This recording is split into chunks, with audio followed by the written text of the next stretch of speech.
প্রবর্তিত হয়ে এখানে ধর্মচক্র প্রবর্তন সূত্র দেশনা করেছিলেন। এই স্থানে আমরা এখানে উপস্থিত হয়েছি।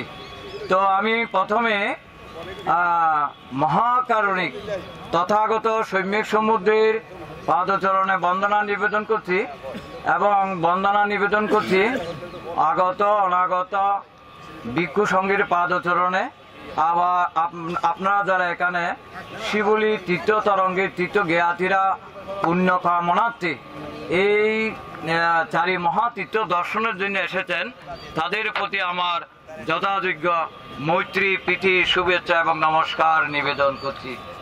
তো এখানে বারাণসী, এটা থেকে বলা হয় বারাণসী অর্থাৎ ঋষিপতন কেন হয়েছে সেগুলি আমি আপনাকে প্রথমে একটু জানাই। বারাণসীর উপকণ্ঠে মৃগবনে সাক্ষাৎ পান পঞ্চসন্ন্যাসীর শিষ্যদের। এই মৃগবনকে বলা হয় ঋষিপতন বা ঋষিপতন। কেন বলা হয়? বিভিন্ন গ্রন্থে উল্লেখ করে বিশাল ভূভাগ জুড়ে ছিল এখানে একটি অরণ্য। ঋষিরা যাওয়ার পথে আকাশ মার্গে গমন করতেন, আবার আকাশ মার্গে প্রত্যাবর্তন করতেন। এরকমও উল্লেখ রয়েছে প্রত্যেক বুদ্ধগণ আকাশে উত্থিত হয়, অর্থাৎ আকাশে উঠলে সেখানে যদি মৃত্যুবরণ করে তাদের দেহবস্ত্র তেজধাতু দ্বারা দগ্ধ হয়ে এই বনখণ্ডে দেহবস্ত্র পতিত হয়। অতীতে ঋষিরা আসা যাওয়ার সময় অবতরণ করতেন বিদায় এই জায়গার নাম হয়েছে ঋষিপতন। এই জায়গার নাম হয়েছে যে ঋষিপতন।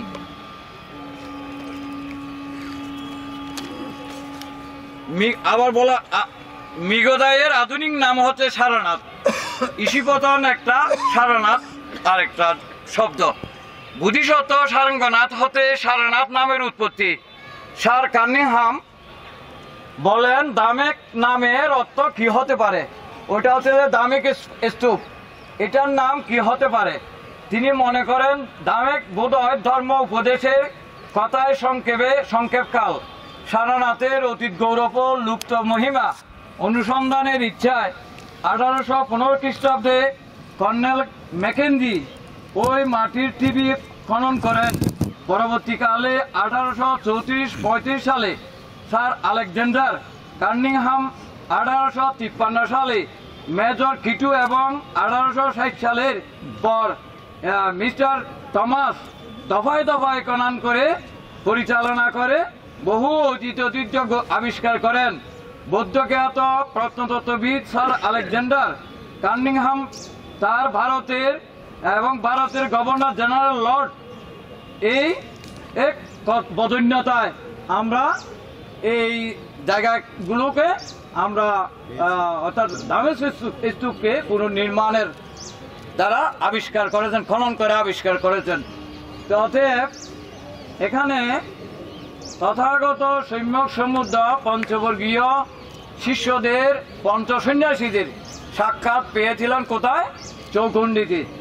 চৌখণ্ডিতে দেখা পাওয়ার পরে সেখান থেকে প্রব্রজিত হয়ে তাহারা এখানে বুদ্ধ মিলে এখানে আসলেন। এই পঞ্চবর্গীয় শিষ্য যখন উৎপত্তি হলো তখন এখানে সঙ্ঘের সৃষ্টি হলো। এখানে সঙ্ঘের সৃষ্টি হলো। বুদ্ধগয়াতে শুধু বুদ্ধের উৎপত্তি হয়েছে, বুদ্ধের ধর্মের উৎপত্তি হয়েছে, কিন্তু সঙ্ঘের উৎপত্তি হয় নাই। সেখানে দুইটি উৎপত্তি হওয়ার কারণে সেখানে তপস্বী আর ভল্লীয় দুইজন দ্বিবার্ষিক উপাসক রূপে পরিগণিত হয়েছে। তো এখানে যখন এই তপবনে বুদ্ধ যখন তার নবলব্ধ ধর্ম দেশনা করছিলেন, সেই নবলব্ধ ধর্মকে বলা হয় ধর্মচক্র প্রবর্তন সূত্র। বুদ্ধ আমাদের মতন করে কোনো দেশনা দেয় নাই। প্রতিটি সূত্র হচ্ছে বুদ্ধের দেশনা, যেটি যেখানে যেভাবে বর্ণনা করেছেন, সূত্রপাঠ করেছেন, সেটাই হচ্ছে কি অর্থাৎ দেশনা। সেই দেশনাগুলিকে পরবর্তীতে বাংলা আকারেও করা হয়েছে, বঙ্গানুবাদ করা হয়েছে। তাই সেই বঙ্গানুবাদ থেকে এই সমস্ত কিছু দেশনার উৎপত্তি। অতএব বুদ্ধ যখন এখানে পঞ্চবর্গীয় শিষ্যদের মাঝে যখন দেশনা এই ধর্মচক্র প্রবর্তন সূত্র দেশনা দিচ্ছিলেন, তখন এই আষাঢ়ী পূর্ণিমা তিথিতে শুভ্র আকাশে শুভ্র চন্দ্রের কিরণ এখানে ছড়িয়েছিল। এই তপবনে চারিদিকে উজ্জ্বল হয়ে জ্বলছিল।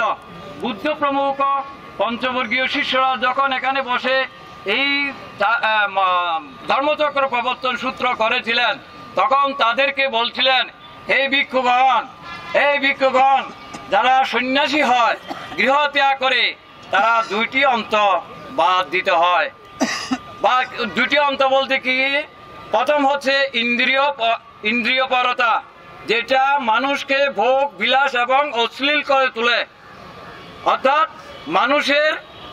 মানুষকে অশ্লীল করে তোলে। এবং দ্বিতীয় কিচ্ছতা সাধন, যেটা মানুষকে নিপীড়ন দেয়, শরীরকে নিপীড়ন দেয়। এই দুটি আমি বাদ দিয়ে আমি মধ্যপথ অবলম্বন করে বুদ্ধ হতে সক্ষম হয়েছি। তিনি বললেন, বুদ্ধ হতে সক্ষম হয়েছি। এইভাবে যখন বর্ণনা করছেন, তিনি টেনে আনলেন আর্য সত্যের কথা। অর্থাৎ মানুষ যেভাবে ধ্যান করতে হলে যেটুকু আহারের প্রয়োজন, যেটুকু শরীরকে সুস্থ রাখার প্রয়োজন, শরীরকে নির্মল রাখার প্রয়োজন, শরীরকে গঠন করার নিমিত্তে যেটুকু আহার প্রয়োজন, আমি সেটুকু আহার গ্রহণ করে বুদ্ধ হতে সক্ষম হয়েছি।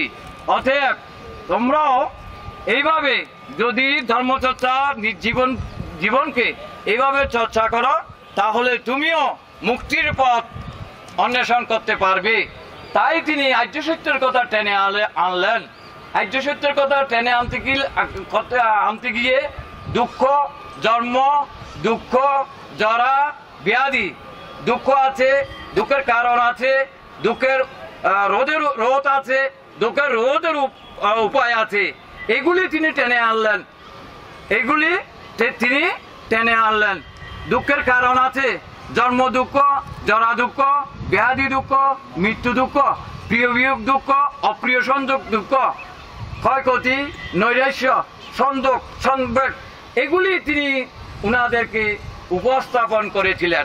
উপস্থাপন করার প্রেক্ষিতে তখন তিনি এই ধর্মকে তার জানতে গেলে বুঝাতে গিয়ে তিনি বললেন, তৃষ্ণাই হচ্ছে একমাত্র কারণ। এই তৃষ্ণার কারণে ভব সংসারে জন্ম মৃত্যুর রহস্য, জন্মের আসা যাওয়া, মৃত্যুকে অনুধাবন করা, এটা বারবার পরিভ্রমণ করছি একমাত্র তৃষ্ণার কারণে। আমরা যারা ঘুরছি, আমরা সুখের জন্য, সুখের সাথে গা ভাসাতে অনেক চেষ্টা করে আছি, কিন্তু সুখকে আসলে কি আমরা পেয়েছি? পাই নাই।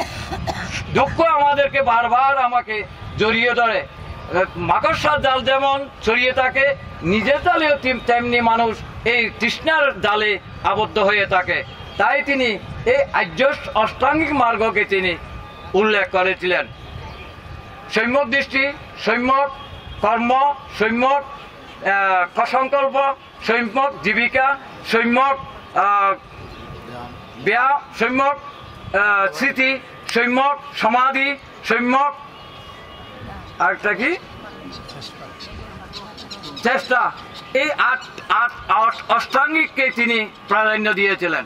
এইভাবে যখন বুদ্ধ এই পঞ্চবর্গীয় শিষ্যদের মাঝে উপস্থাপন করেছিলেন এই ধর্মচক্র প্রবর্তন সূত্র, এখানে অনেক নীরব নিস্তব্ধ, যেন একটা ধর্মের আবেগ ফুটিয়ে উঠেছিল। তাই এখানে এই কথাগুলো সত্য ভেবে চলুন আমরা প্রসন্ন চিত্তে 3 বার সাধুবাদ দিয়ে অনুমোদন করি।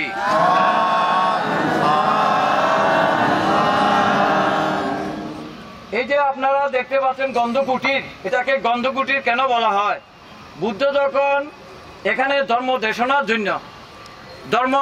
জন্য যখন বের হতেন, বুদ্ধর তথাগত সম্যক সমুদ্রের সাক্ষাৎ না পাওয়ার কারণে সেখানে অনেকেই ধূপ রেখে যেতেন, সুগন্ধি জাতীয় জিনিস রেখে যেতেন এবং চন্দন কাষ্ঠগুলো রেখে যেতেন। সেজন্য এইগুলি সুগন্ধিত দ্রব্যাদি রেখে যেতেন বিদায় এটার নাম হচ্ছে যে গন্ধকুটির। সেজন্য এটাকে বলা হয় গন্ধকুটির। তো এখানে বুদ্ধ পঞ্চবর্গীয় শিষ্যদের নিয়ে প্রথম বসবাস যাপন করেছিলেন। যেদিন ওনাদেরকে পঞ্চবর্গীয় শিষ্যদেরকে ধর্ম দেশনা দিচ্ছিলেন সেদিন ছিল আষাঢ়ী পূর্ণিমা তিথি।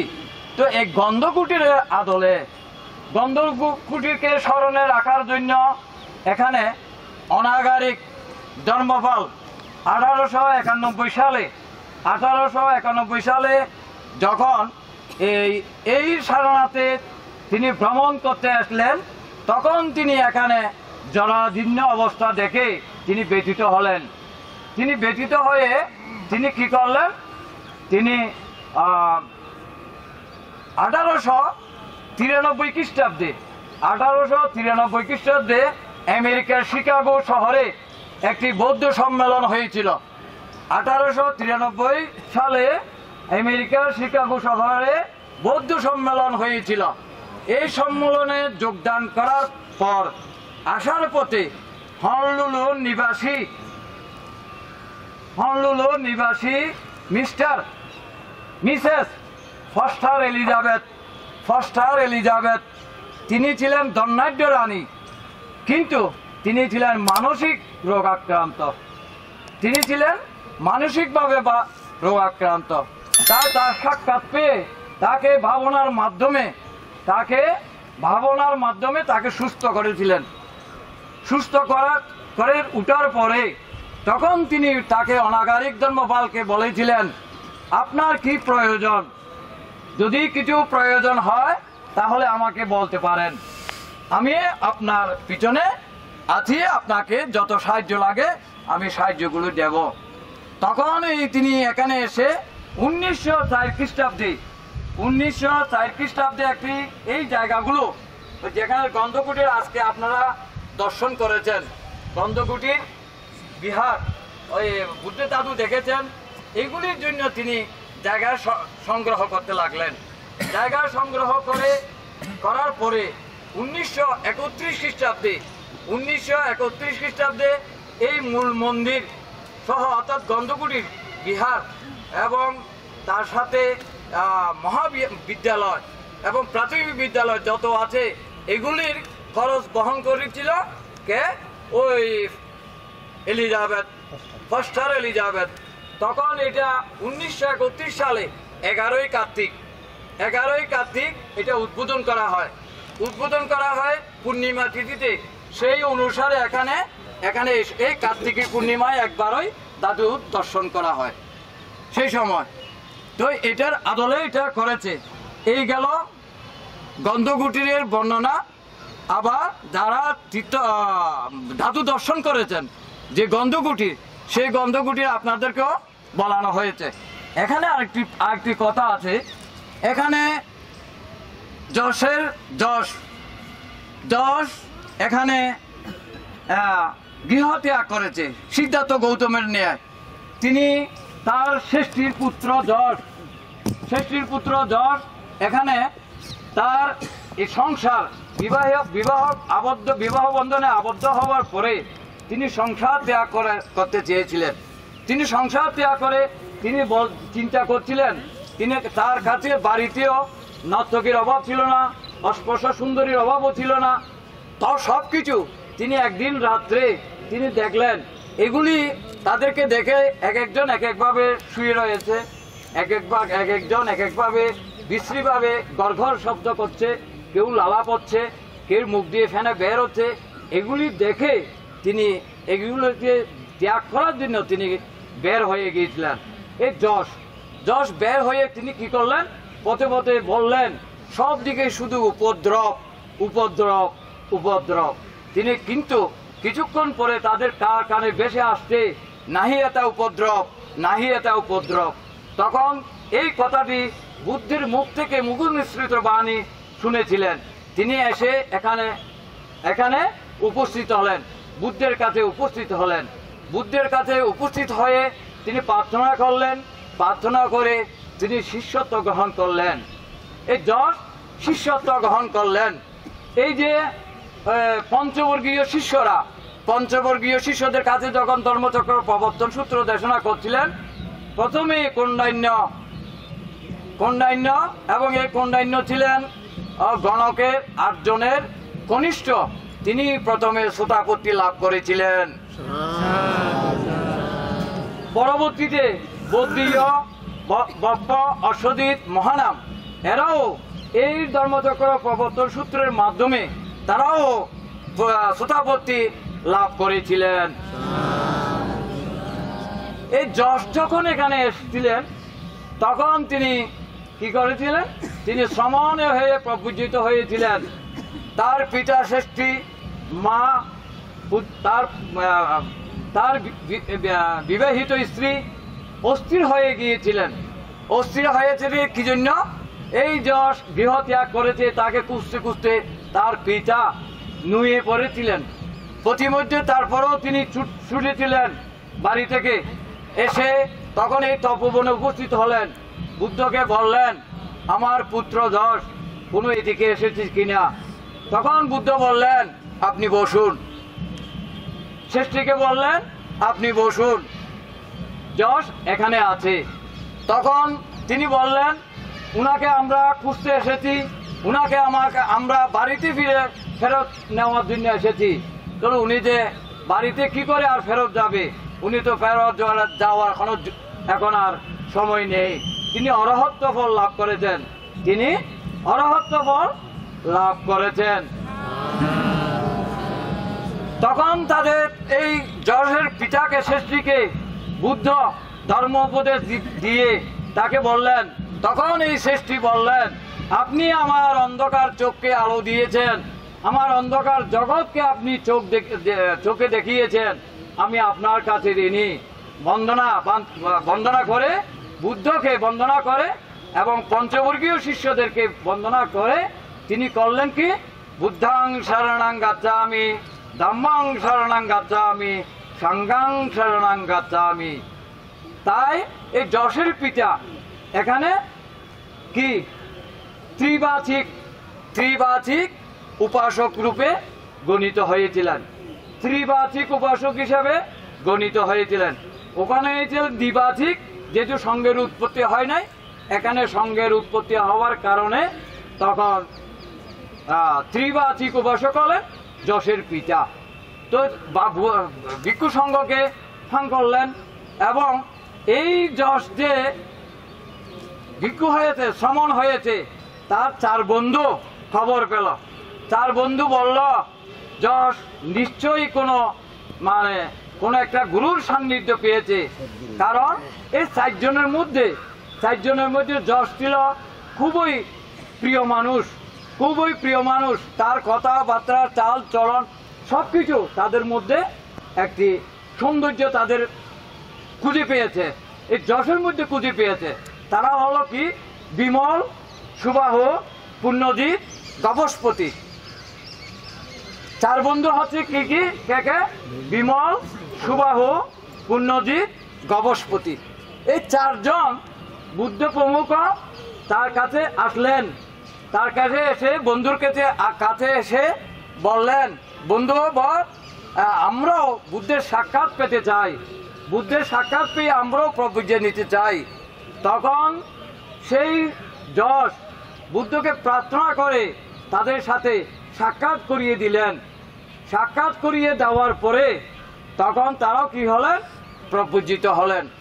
প্রপূজিত হওয়ার পরে এই 4 জন প্রপূজিত হওয়ার পরে তাদের আরো 50 জন বন্ধু এই খবর পেল।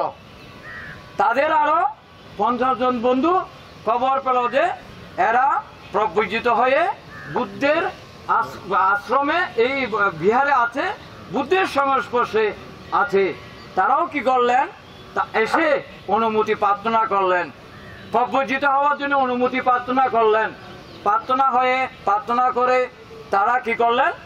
তারাও প্রপূজিত হলেন। প্রপূজিত হয়ে 50 জন সহ এখানে 61 জন, বুদ্ধ সহ 61 জন। এখন সংঘ প্রতিষ্ঠা হয়েছিল। 61 জন সংঘ এই এখানে সারনাথে প্রতিষ্ঠিত হয়েছিল। অর্থাৎ বুদ্ধ একজন, পঞ্চবর্গীয় 5 জন 6 জন, শ্রেষ্ঠী যশ একজন, যশের 4 বন্ধু আরো 50, তাহলে এরা মিলে সবাই মিলে 61 জন হলো। তখন তাদেরকে বলল হে ভিক্ষুগণ, তোমার চতুর্দিকে তোমরা ছড়িয়ে পড়ো, তোমরা চতুর্দিকে ছড়িয়ে পড়ো, তোমরা বুদ্ধের ধর্মের প্রচার করো, ধর্মের প্রসার করো। এই ধর্মের কথা বলে তারা বলল, তার চতুর্দিকে ছড়িয়ে পড়েছিল বলে তাই পৃথিবীর সমস্ত জায়গায়, পৃথিবীর প্রতিটি কোনায় কোনায়, প্রতিটি ঘরে ঘরে হাজার হাজার কোটি কোটি কণ্ঠে উচ্চারিত হচ্ছে বুদ্ধাং শরণাং গাচ্ছামি, ধম্মাং শরণাং গাচ্ছামি, সাঙ্গাং শরণাং গাচ্ছামি। এই জন্য এই শরণাথ। এখন শরণাথের আরেকটি বিষয় হচ্ছে মৃগদায়। এই মৃগদায় বলতে যিনি সিদ্ধার্থ গৌতম বোধিসত্ত্ব অবস্থায় তিনি হরিণ রূপে জন্মগ্রহণ করেছিলেন। হরিণ রূপে জন্মগ্রহণ করেছিলেন বিদায় তার নাম হয়েছে নেগ্রোদ মৃগ। তিনি এই অরণ্যে চলতেন। আবার আরেকটি শাখা মৃগ আছে, শাখা মৃগ। তো বোধিসত্ত্বের দেহের গঠন সুন্দর, এই জন্য তাদেরকে অভয় দিয়েছিল দলপতি হিসাবে তাকে, এবং আরো ওই শাখা মৃগের দলপতিকে কি দিয়েছিল? অভয় দিয়েছিল। অভয় দেওয়ার পরে তখন রাজা চিন্তা করছিলেন, প্রতিদিন যদি আমি একটি করে শিকারে বের হই, আমার সময় নষ্ট হচ্ছে, আমার সময় ব্যয় হচ্ছে। এই মৃগকে একত্রিত করে একটি জায়গায় যদি আমি নিয়ে আসি, একটি খোলা মাঠে যদি আমি নিয়ে আসি, প্রতিদিন একটা করে আমি খেতে পারবো। এই চিন্তা করেছিলেন। চিন্তা করার কারণে চতুর্দিকে এই মৃগদেরকে এনে তাদেরকে রেখেছিলেন, গেরোয়া দিয়ে রেখেছিলেন। উদ্দেশ্য হচ্ছে যে এরকম প্রতিদিন একটি মৃগ হরিণ ওই রাজার রন্ধনশালায় গিয়ে যুগকাষ্টে ওকে রান্না করবে, হত্যা করে রান্না করবে। এইরকম একটা রেওয়াজ ছিল। রেওয়াজ থাকার কারণে তাদের একটি পালা হলো, মানে কার পরে কে যাবে, এইভাবে একটি তাদের মধ্যে পালাভাগ হলো। পালাভাগ হওয়ার কারণে একদিন পালা আসলো এক গর্ভবতী হরিণের, এক গর্ভবতী মৃগদায় হরিণের, মানে তার পালা আসলো। তিনি বোধিসত্ত্বকে এসে বললেন, আমার পালা তো আজকে, আমি তো গর্ভধারিণী, আমাকে উদ্ধার কিভাবে করা যায়? তখন তিনি বোধিসত্ত্ব ওই যুগকাষ্টে গিয়ে মাথাকে নিচু করে রইল। রাজা এসে বৃত্তান্ত শুনল, বলে যে তুমি এখানে কেন? আমি আরেকজনের বদলে এখানে এসেছি, তিনি হচ্ছেন গর্ভবতী, সেজন্য একটি মৃগকে হত্যা করতে গিয়ে 2টি মৃগ হত্যা হবে, সেজন্য তার বদলে আমি এখানে এসেছি। এই কথা শোনার পরে তখন রাজার মনে একটা পোষণ হলো, অর্থাৎ তাদের প্রতি যে একটা খাওয়ার একটা ছিল, একটা তাদের প্রতি মায়া চলে আসলো। মায়া চলে এসে তাকে বলল, তুমি চলে যাও, এই চলে যাও। তাদেরকে এসে বলে মৃগকে সবগুলোকে অভয় দিল, সবগুলোকে ছেড়ে দিল, মৃগ দায় থেকে মুক্ত করলো, সেই জন্য মৃগদায়, দায় থেকে মুক্ত করলো বিদায় মৃগদায়। পরবর্তীতে 2500 বৌদ্ধ সম্মেলনে এটাকে স্মরণে রাখার জন্য, 2500 বৌদ্ধ সম্মেলনে এটাকে ভারত সরকার স্মরণে রাখার জন্য এখানে 70 থেকে 80টি মৃগ রাখার ব্যবস্থা করে এই জায়গাটি তৈরি করেছিল, অর্থাৎ দেখার জন্য, এই মৃগগুলোকে দেখার জন্য। এই হচ্ছে মৃগদায়। এখানে 70-80টি না থাকলেও কিছু কিছু মৃগ হরিণ এখনো আছে। তাহলে আপনারা কথাগুলো বুঝতে পেরেছেন। এগুলো এখানে হচ্ছে ধর্মচক্র প্রবর্তন সূত্র দেশনা করেছিলেন পঞ্চবর্গীয় শিষ্যদের মাঝে, এবং যশ এখানে প্রভূজিত হয়েছিলেন, দ্বিবাচিক ত্রিবাচিক উপাসক হয়েছিলেন যশের পিতা শ্রেষ্ঠী। তখন যশের তার বন্ধু বিমল, সুবাহ, পুণ্যজিৎ, গবস্পতি এই 4 জন প্রব্রজিত হয়েছিল। এর পরবর্তীতে আরো 50 জন এসে প্রব্রজিত হয়ে এখানে সর্বমোট বুদ্ধ ছাড়া 60 জন, বুদ্ধ সহ 61 জন এখানে সংঘ প্রতিষ্ঠা হয়েছিলেন। এই কথাটি আবারও আমরা সত্য ভেবে নির্মল চিত্তে চলুন আমরা 3 বার সাধুবাদ দিয়ে অনুমোদন করি। কিছুক্ষণ আগে আমাদের এখানে সংঘদান হয়েছে। সংঘদান করে থেকে আমাদের সিদ্ধ বন্ধু যিনি বিডিটির পরিচালক মানে সচিব, তিনি ওখানে করেছেন। তিনার জয় মঙ্গল হোক এই কামনার্থে মানে আজকের এই পুণ্যময় স্থানে আমরা আসতে পেরে ওখানে তার বদন্যতায় আমরা সংঘদান করেছি।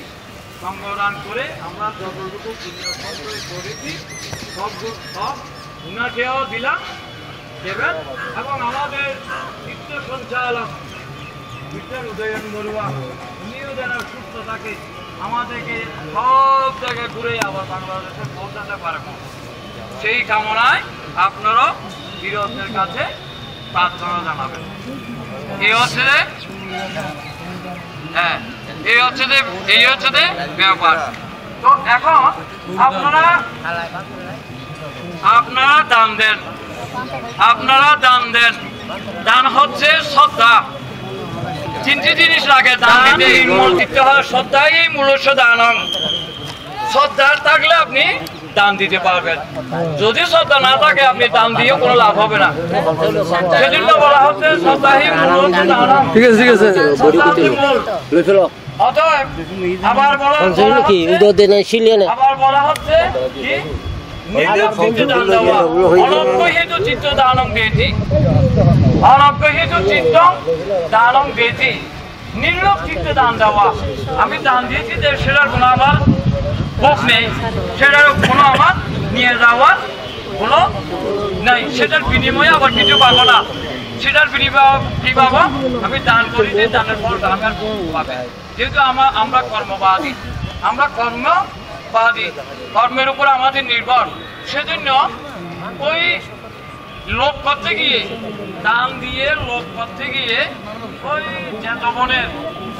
জেতবনের রাজা প্রসেনজিৎ, আমরা এখনো যাই নাই, তবু আজকে তাদের কথা একটু করে বলছি। আর জেতবনের রাজা প্রসেনজিৎ প্রতিদিন যেতেন। একটি সময়কালে যখন রাজ্য কাজে বের হতেন, তখন একটি সময় আছে বুদ্ধের সাথে সাক্ষাৎ না করে বের হতেন না। যে বুদ্ধের সাথে জেতবনের সাক্ষাৎ করে রাজা প্রসেনজিৎ বের হতেন। একদিন তিনি অসময়ে গেলেন। বুদ্ধ জিজ্ঞেস করলেন, রাজা রাজন, তুমি অসময়ে এখানে জেতবনে আসলে? তো বলে যে আমি অসময়ে এসেছি, তথাগত সৌম্যসমত ভগবান একটি শ্রেষ্ঠী মারা গিয়েছে, একজন শ্রেষ্ঠী মারা গিয়েছে, তার কোনো ছেলেও নাই, মেয়েও নাই, উত্তরাধিকারী সূত্রে কিছুই নাই। তার সমস্ত সম্পত্তি আমি রাজকোষাগারে নিয়ে আসার জন্য আমি যাচ্ছি। তো জিজ্ঞেস করলো পান্থে, ভগবান উনি এখন কোথায় উৎপন্ন হয়েছে? কে জিজ্ঞেস করতেছে? রাজা জিজ্ঞেস করতে, বুদ্ধকে জিজ্ঞেস করতেছে যে যিনি মারা গিয়েছেন তিনি এখন কোথায় উৎপন্ন হয়েছে? বলে যে তিনি এখন নরকে উৎপন্ন হয়েছে। তাহলে বুদ্ধ ভগবান কিভাবে নরকে উৎপন্ন হয়েছে?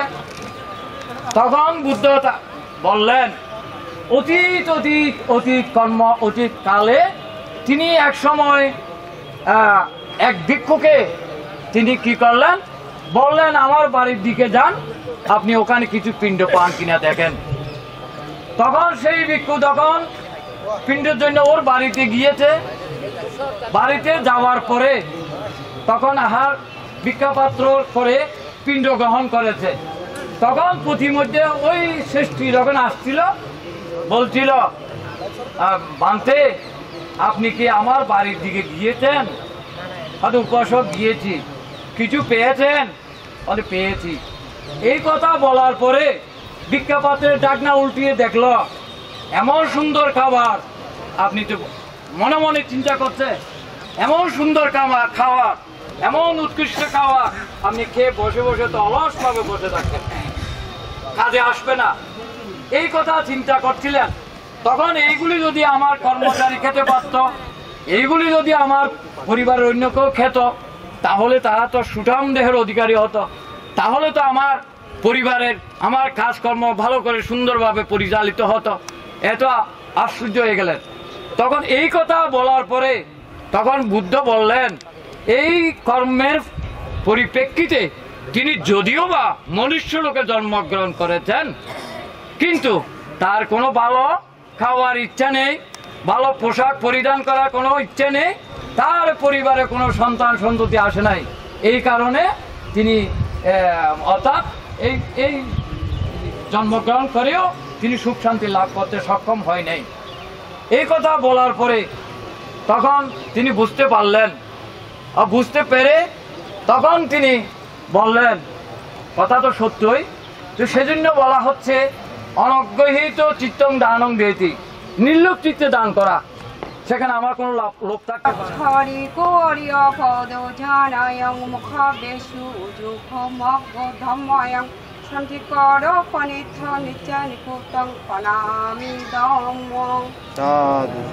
সঙ্গ বিশুদ্ধ বড় দক্ষিণীয় সন্তীন্দ্র সর্বমরং হীন গুণে হীনে কেহি সমতি কট অনাসমতং প্রণামি।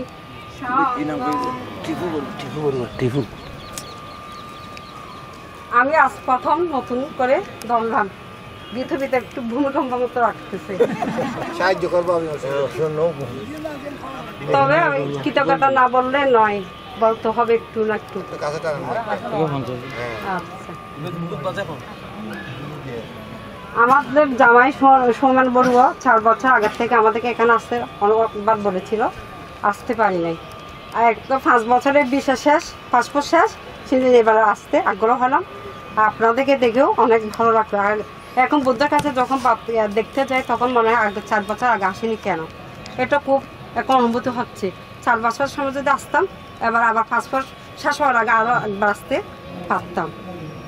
এটা হয়তো আমার দুর্ভাগ্য ছিল। এখন তো আমি কিছু বলতে পারবো না, আপনাদের এইটুকু নিয়ে শেষ করলাম। বুদ্ধকে বান্ধে দেখে আমি নমস্কার জানাই।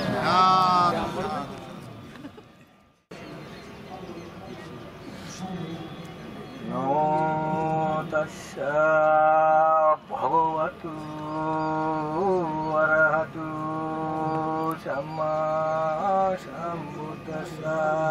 নমো তাস্সা ভগবতু অরহতু সম্মা সম্বুদ্ধস্সা। নমো তাস্সা ভগবতু অরহতু সম্মা সম্বুদ্ধস্সা। মহাকারণে তথাগত সম্যক সমৃদ্ধির স্মরণে আমি শ্রদ্ধা বন্দনা নিবেদন করছি। শ্রদ্ধা বন্দনা নিবেদন করছি অনুত্তর পুণ্যগত ভিক্ষু সংঘ এবং সঙ্গের প্রতি শ্রদ্ধা বন্দনা জ্ঞাপন করছি। সাথে সাথে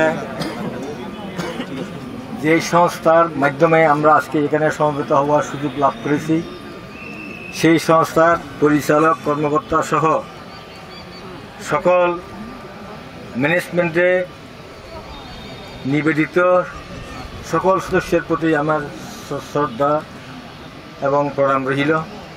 সাথে সাথে আমরা সেই চট্টগ্রামের সর্ব উত্তর থেকে দক্ষিণের বিভিন্ন জেলা থেকে এসে এখানে সমবেত হয়ে বিভিন্ন পরিবারের সদস্য আবার একটি পরিবারে মিলিত হওয়ার যে সুযোগ লাভ করেছি, এই সবাই এখানে আমার সিনিয়র যারা আছে তাদের প্রতি আমি আমার অন্তরস্থলটাকে আমি শ্রদ্ধা এবং নমস্কার জানাচ্ছি। যারা আমার সমবয়সী আছে তাদের প্রতি আমি আন্তরিক শুভেচ্ছা জানাচ্ছি এবং ছোটদের প্রতি আমি আশীর্বাদ জ্ঞাপন করছি। আমি অনুভূতি প্রকাশ করার জন্য এখানে বলা হয়েছে, আসলে তো আগে বলা হয়েছে তাড়াতাড়ি করার জন্য আমাদের বয়োজ্যেষ্ঠ মুরব্বী জাপানবাবু আমার কানে পাচ্ছে, তবু আমাকে কিছু বলতে হচ্ছে। আমি আসলে অন্য পুণ্যার্থীদের মতো আমারও মনে অনেক বছর থেকে এটা এখানে আসার জন্য চেতনা সৃষ্টি হয়েছিল। নানুপুরের আশিস মেম্বার বলি এক ভদ্রলোক অনেক দিন থেকে আমাকে বলেছিল, আমার সহধর্মীকে বলেছিল, কিন্তু বিভিন্ন কারণে আসা হয় নাই। মিল হবে না, সব বেশ থেকে আমরা সেরা, এই জন্য আলাদা এবং এটা স্পেসিফিকলি কোয়ালিফাই করা যায়। এই জন্য আমি এই উদয়নবাবু এবং সংশ্লিষ্ট কর্মকর্তা এবং আমার শ্রদ্ধেয় সঞ্চালক মহোদয়ের যে সুসজ্জিত চিন্তাধারার জন্য আমি আবারও ধন্যবাদ জ্ঞাপন করতেছি। সাথে সাথে আরেকটা কথা বলবো, আপনারা আমাকে ক্ষমা করবেন, আমাকে ক্ষমা সুন্দর দৃষ্টি দিবে। সমালোচনার জন্য বলছি না এবং কোনো একটা প্রস্তাবনা বলছি না। আমার দৃষ্টিভঙ্গি, আমার অনুভূতি যেটা সেটা হলো এই, আমরা এখানে আসছি আসলে মানুষের একটা চেঞ্জ, যাকে বলা ধর্ম অনুভূতিরই একটা চেঞ্জ আসা। আমাদের দৈনন্দিন জীবনে আমরা সবাই সব কিছু করি, বিহারও যাই, বন্দনা করি, পুজো সব কিছু করি, কিন্তু এখানে এসে আমাদের মনটা আর চেঞ্জ হোক, সেটাই আমাদের সবার কামনা ছিল। সে কামনার দৃষ্টিতে আমি বলবো, এখানে যত জায়গায় আমরা যাই, আমাদের পূজনীয় বান্ধবরা আছেন, অন্তত পক্ষে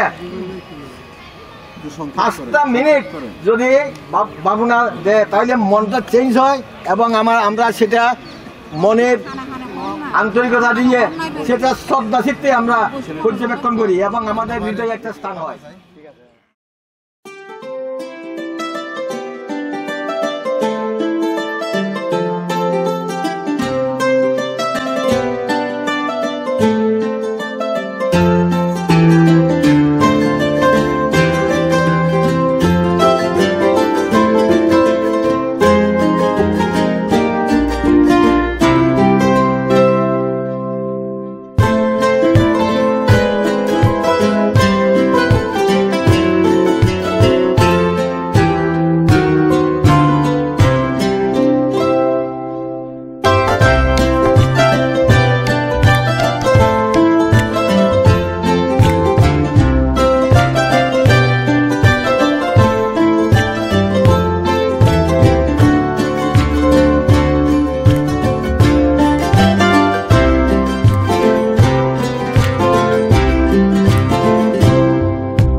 এই সময় এরকম সৃষ্টি আছে তো রাজারে প্রতিদিন উদ্বোধন করি ভাড়া দম পাচ্ছ এই সংখ্যা বহুত দিয়ে বেশি পর্যন্ত নাম বইব তাহলে ফালাম পাচ্ছি একদিন ফালাম পাচ্ছি ওপর গাড়ি ওরিং করি বলি বৃষ্টি আর তাদের ভাড়া সোয়াই দি তো যেটা গাবি ভরি রলি হতে আই তো যাইও সিদ্ধ হয়ে কিন্তু আর তো কত গর্ব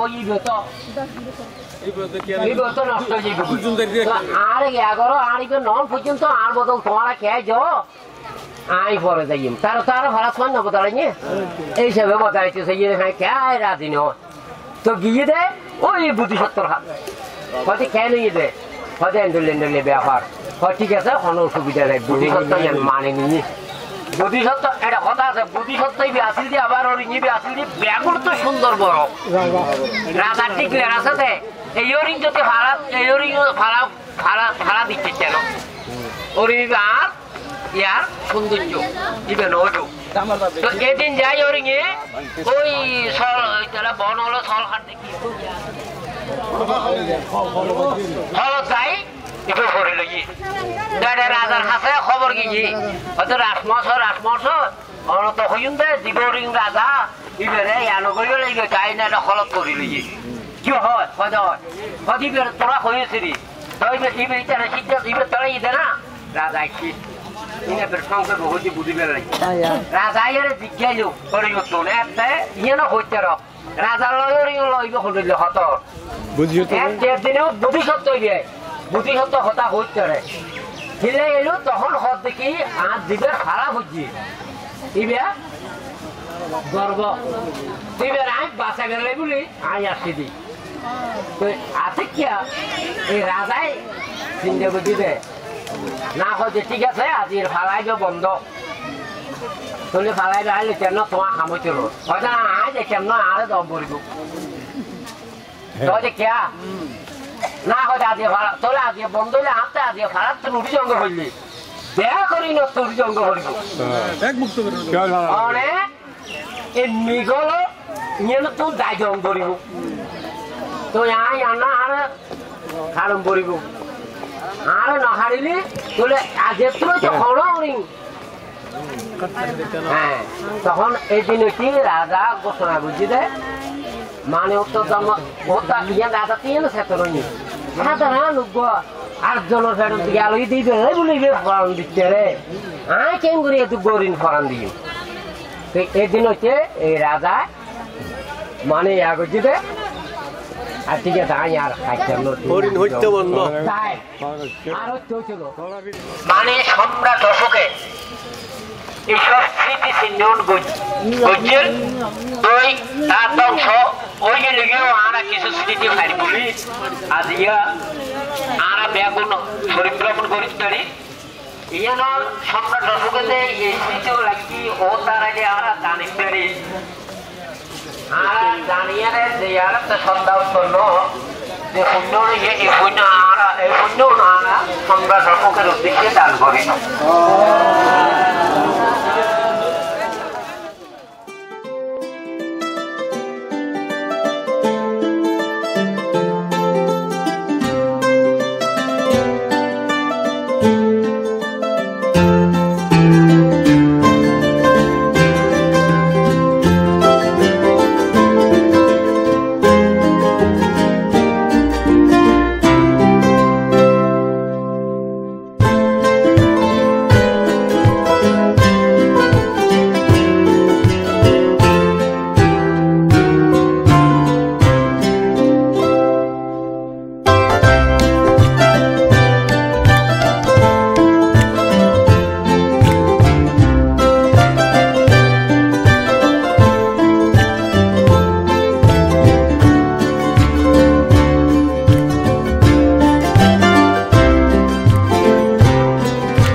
করছিল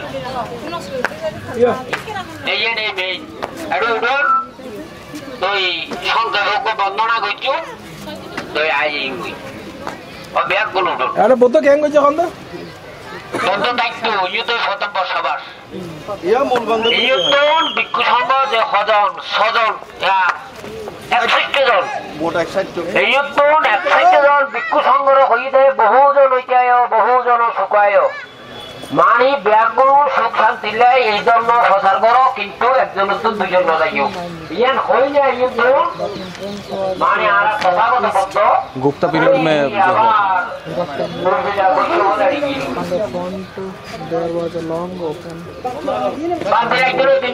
है অন্ধকারে দর্শকারে এই বিজ্ঞান হইতে অন্ধকার থাকলে ইয়ে পাত্রী জড়াই অন্ধকারী হ্যাঁ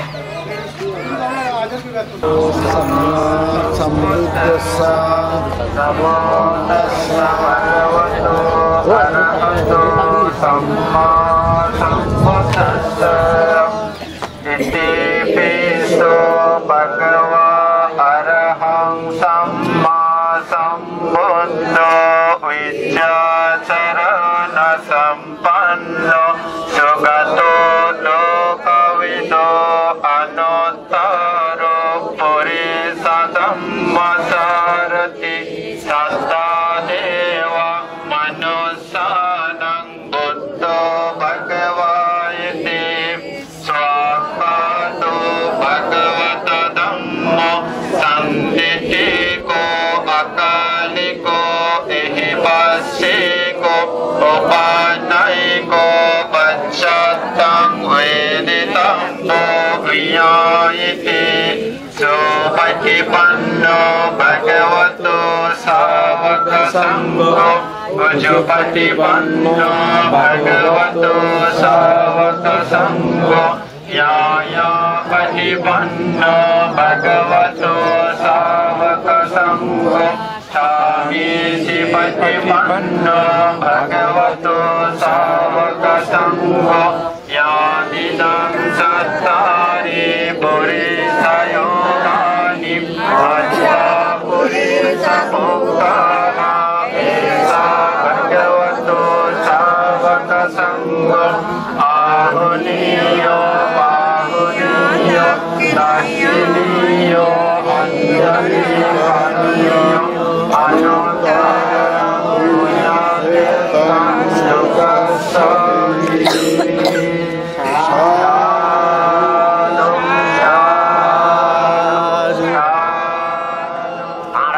গৌতম বুদ্ধ প্রথম বিহার গন্ধকুটি বিহার ইয়েনেতেই প্রথম বর্ষাবাদ যাপন করছিল এই বিহারে তুন 61 জন বুদ্ধ ভিক্ষু সংঘ লইয়ারে বাইরে গেল এই আজি ইয়ান মহতে গন্ধকুটি বিহার তারা ইয়ারা আজিয়া বুদ্ধরে আরা বন্দনা জানায় যাতে আরা এই বুদ্ধর বন্দনা করি আরা যে শূন্য সঞ্চয় করছুম এই শূন্য আরা সরলগত জ্ঞাতি তথা সত্যদেরকে আরা পুণ্যদান দিও এরে বুদ্ধর বন্দনা করলেও যে শূন্য আর আত্মাও ই কিন্তু আর একটা জিনিস করলে আত্ম শূন্য হয়েছে হইব কি শূন্য কৃতজ্ঞতা বৌদ্ধ ধর্ম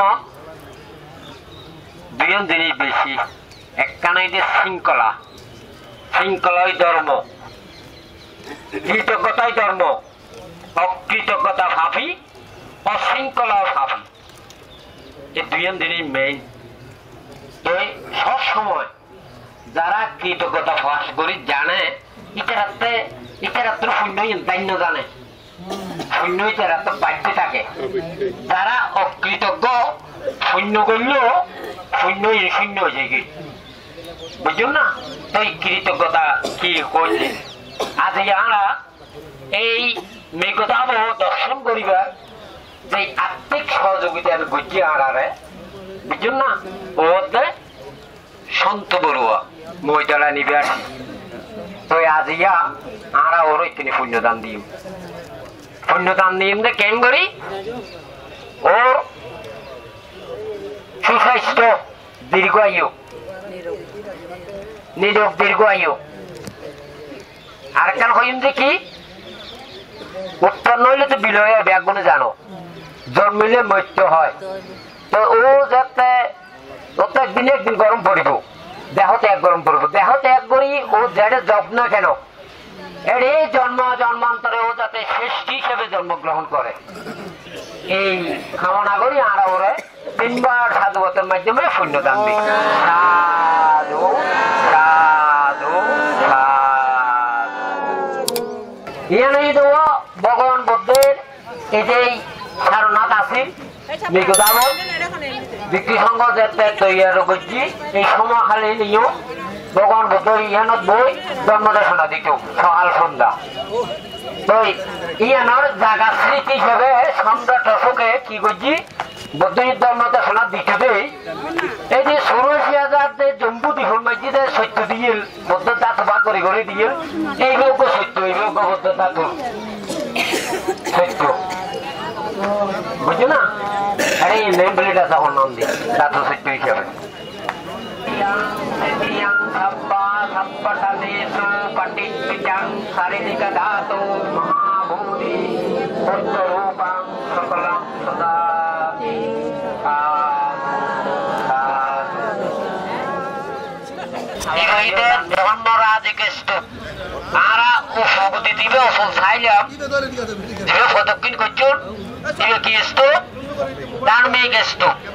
মানে ধর্ম সৃষ্টি হইল এইটার মধ্যে ধর্মরাজিক মানে রাজার ফলে আর রাজা পঞ্চবর্গের শিষ্য হজন 14 হজন, ওই যশ সৃষ্টির বন্ধু হজন 54 জন হজন হইয়ে ওই জন্য 61 জন। এই দিয়ে সর্বপ্রথম মানে সংঘ উৎপন্ন মহাসংঘ। আগে তো সংঘ হলো ইয়েতেই তো মহাসংঘ। ইয়েতে 30 রণে প্রতিষ্ঠিত সর্বপ্রথম হন যশোর পুত্র ও মাতা, যশোর পিতা ও মাতা ইয়েতে 30 রণে বুদ্ধগয়া 7ম স্থানত প্রথম সৃষ্টি ইন্দে কি বার্মার 2 জন বল্লিক মানে তপস্য বল্লিক, 200 বণিক মানে ব্যবসায়ী, ইতারা বণিক ব্যবসায়ী, ইতারা মধু ভিটাদি এই তুই বিকাশক উপসক বুদ্ধম শরণাঙ্গাত স্বামী দাম্মাম শরণাঙ্গাত স্বামী সাঙ্গাং সৃষ্টি নময়। তুই সঙ্গ ওই দেখ এই তাই না যশোর পিতা ও মাতারে বিকাশক উপসক সর্বপ্রথম সাঙ্গাং শরণাঙ্গাত স্বামী ইতে সৃষ্টি হইল। এই ইতে মানে ধর্মরাজকে স্তূপ মানে মহাসংঘ। ইয়ুত্তর ভগবান বুদ্ধ ভিক্ষু সংঘরে হইতে বহুজন ইত্যায় বহুজন সুখায়। তোমারা সরইতে একজন লাম্বানো হইতে তোমারা দিকে দিকে বাইরেও একজন তো 2 জন যাইও। এই ধর্ম প্রচার কর। ইয়ুত্তর ভগবান বুদ্ধ গেল কইতে আবার পরে পরে হইতে না ও মহাকুশ যাইতো আবার মাঝে 31 জন লাভ পাই। 31 জনের ইয়ে এটার আরো শিক্ষ ধর্মের দীক্ষিত দিই বুদ্ধ গয়া রাখি মানে উর্বিলা কৈশবরে রেখেছিল। উর্বিলা কৈশব তারা 3 ভাই সদর মানে উর্বিলা কৈশব, গয়া কৈশব, নদিয়া কৈশব। উর্বিলা কৈশবর আসেন 500 সন্ন্যাসী, গয়া কৈশবর আসেন 200 জন, নদিয়া কৈশবর আসেন 200 জন, মোট কত কেন 1000 জন লইয়ারে ওই যে সিদ্ধার্থ বাড়ির বিম্বেশ্বর রাজার লোক কত হইল এটা যোগ্য করছিল তো কত হইল বিম্বেশ্বর রাজা হইল তুই এটা ভাইলে আর প্রমাণ করিব তুই নুড়িবে বলে রাজগিরি গিল কই এই 1000 জন লইয়ারে রাজগিরি গিল কই এই রাত্রি যাই এই বিম্বেশ্বর রাজারে দেখা পাই। এই বিম্বেশ্বর রাজা ধর্মে দীক্ষিত দিই প্রথম বেনবন বিহার এই রাজগিরি। তো যাই হোক মানে একটু শেষ আমরা আপাতত ইউ ধর্মরাজকে স্তূপ আসি ইয়ান খুব পুণ্যবান স্থান ইয়ানোরা আমরা বর্ধমান দ্বারাই চলনা বাড়া যার যার জায়গা যাই